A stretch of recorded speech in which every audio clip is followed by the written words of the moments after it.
بسم اللہ الرحمن الرحیم۔ السلام علیکم دوستو۔ جنت کی دو بڑی نعمتیں ہیں، ایک اللہ کا دیدار اور دوسری حضرت محمد صلی اللہ علیہ وآلہ وسلم سے ملاقات۔ یا اللہ ہمیں یہ دونوں نصیب فرما، آمین۔ جو جھک جانا سیکھ لیتا ہے وہ ساری دنیا کو جھکا لینا سیکھ جاتا ہے۔ غریب سے نزدیکی کا رشتہ بھی چھپاتے ہیں لوگ، اور امیر سے دور کا رشتہ بھی بڑھ چڑھ کر بتایا جاتا ہے۔ لوگ خالص ہونا پسند نہیں کرتے، لیکن تلاش ہمیشہ مخلص لوگوں کی کرتے ہیں۔ میں نے خدا سے صرف اپنے لیے صبر مانگا ہے، اور یہی حقیقت ہے۔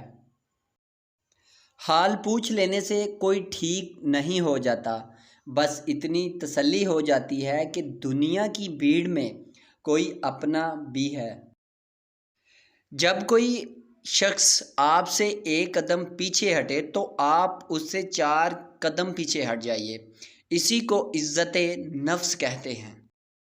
کیونکہ جب کسی کے لیے آپ کی بات، آپ کی ذات بے معنی ہو جائے تو رستے بدل لینا ذہنی اذیت سے بچنے کا بہترین طریقہ ہے۔ دوستو، اگر آپ کو میری یہ ویڈیو پسند آئی ہے تو میرے چینل کو ضرور سبسکرائب کیجیے گا، اینڈ اپنے دوستوں میں ضرور شیئر کیجیے گا۔ اللہ آپ کو جزائے خیر دے۔ ملتے ہیں نیکسٹ ویڈیو میں۔ اللہ نگہبان۔